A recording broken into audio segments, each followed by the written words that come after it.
Hello, all heroes, and welcome to Invincible Guarding the Globe. Now, this is a brand new game that was recently globally released by Ubisoft and Skybound, based off of the very well known cartoon on Amazon Prime called Invincible, which is based off of the other very well known comics by the guy who also wrote The Walking Dead.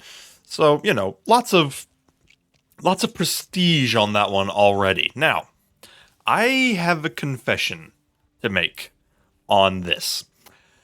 My wife and I, we watched Invincible about 2 months ago. Yeah, yeah, when season two was already halfway out, and with season two, the other half of season two coming in a little less than a month. So to say that I am tardy to the party on this fandom would be a hilarious understatement. I knew of it for the longest time, but we just kind of never got around to it. And now we have, and we absolutely love it. But gotta love all the red paint. Very, very, very nice. The Lowe's paint industry is thriving off of what the characters do in the cartoon. And now it is in mobile game form. So, what is Invincible guarding the globe? This is filed under the category of idle RPG.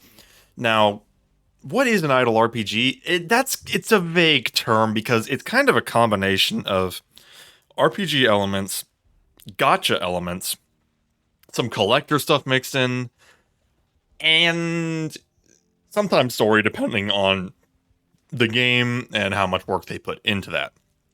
Basically, what happens is you have your rewards here that stack up, and you get various heroes, various characters. You can basically summon. I'm going to use the word summon for now, and then use them in a team of 5 against your enemies. They throw down, all that jazz. They have abilities. And yeah, if you've played AFK Arena, that is a fantastic example of a game that this takes a lot of notes from. A lot of the mechanics in this game are ripped straight from AFK Arena, it feels like, although there are other idle games as well. I don't know if AFK Arena did it first. I'm a little ignorant in that regard. But that's where we are here with Invincible. We'll go ahead and go into battle here. I think I'll win. We do have a massive power discrepancy, but that's kind of typical. I think I can get through this alive, but if you notice here, I'll do ×1 for now. I won't do the ×2. But basically, your heroes just automatically go in and throw down. They've all got different abilities. I'm currently rocking with Omni-Man, Monster Girl, Invincible, Eve, and Robot. This is pretty much the current meta. So I'm quite happy that I actually got the characters. So yeah, I will go ahead and bump it up ×2. I actually like this type of gameplay. I know some people consider it boring, and there is an argument for that because it's not for everybody. Because the battle itself is pretty hands-off. Ooh, that's unfortunate. The battle itself is pretty hands-off. But I personally like the strategy involved. Ooh, lots of Lowe's red paint on that one. Okay. That's another important aspect of this game is upgrading your characters, which I have been putting off mostly for the purpose of making videos about it. But for our purposes here, we will go ahead and crank up Omni-Man a little bit. Good old J. Jonah Jameson himself.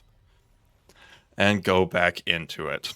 Anyways, as I was saying, I like these types of games. AFK Arena, I played for quite a few years and still play off and on to this day. It's just I'm too busy playing other things I would rather play in the moment. But yeah, the game is, like I said, it just released globally about 5 days ago. It's been in beta for a while, and it shows. The game is pretty light on content at the moment. But honestly, for games like this, that can kind of be a blessing in disguise if you get in on it early. Reason for that is you don't have a massive number of characters that you're playing catch up on. So now we're going to claim that loot. Always good. And of course, we've got all of our delightful events here. We do have a few events. This is more so for summoning if you actually use the gems, which we will talk about in future videos. And we also have some new releases, new release event missions that we can do, mostly just logging on, playing the game, all that jazz. Additionally, we do have the Agent's Journey here. I think any new player would get this no matter when you start. But if you do get through it, you get a copy of Robot, who is pretty much considered to be the best, if one of the best, if not the best, supports in the game right now. Which, again, we will talk about the different kind of types of characters in an extremely soon video, probably the next one, actually. Right now, we're just giving an extremely general overview of this game. We also do have an alliance feature. Nothing too crazy in it right now. It's more so just working together to beat the snot out of waves and waves of enemies. And then as you take them down, you climb up here. What is this? I don't know what this is. Oh, that's gear XP. You basically just climb up the waves and getting better and better loot as you go.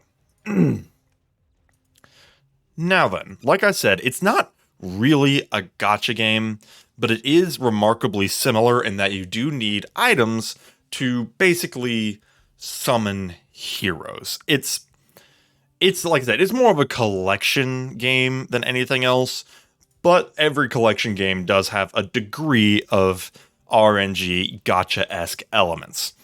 I actually did complete, oh, that's just my dailies, which I have already completed.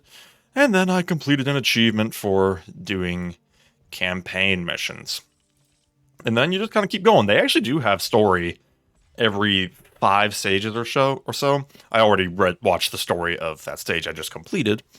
But every 5 stages, so they actually do have story. I mean, it's not poetry. It's good enough for a mobile game. And frankly, the fact that they have any kind of semblance of a story at all is better than most. The thing with this game to keep in mind is that it is a patience game. And that is kind of the whole point of idle games. But you will hit walls. You will hit face first into a wall probably sooner rather than later. So you just kind of have to be aware of that and realize that sometimes progress is slow going, but there are ways you can mitigate that and things you can do in the meantime, mostly revolving around cranking up your characters to be as strong as humanly possible. Now, you'll notice I said this is a new game. And that means I want to cover it. And I'm talking Avatar Generations level of coverage, may it rest in peace. I really enjoy Invincible. It's definitely the new kid on the block as far as turbo popular animation goes. I say that, I mean, it's been out for a couple years now. I am tardy to the party on it. But I've been itching to have a new game to talk about on the regular. Dragon City's been one I've been enjoying talking about too. Look forward to some videos on that one in the future. But I think this is a game that I'm going to start covering at least semi-regularly as life will allow. So, if you've been sticking with me for a while, I would definitely recommend giving this game a shot, see if you enjoy it. It is, again, in a very similar vein of my previous games, where it's an IP based on, or a game based on very beloved IP with recognizable characters and all that jazz. Pretty much just fulfilling that power fantasy of being able to upgrade Omni-Man as fast and powerful as he can go, and crush some fools. Always a good time. And with Invincible's vast array of characters and the show, which is no doubt going to have a nice long lifespan, this game has got a lot that it can use in the near future. But I'm going to stop rambling.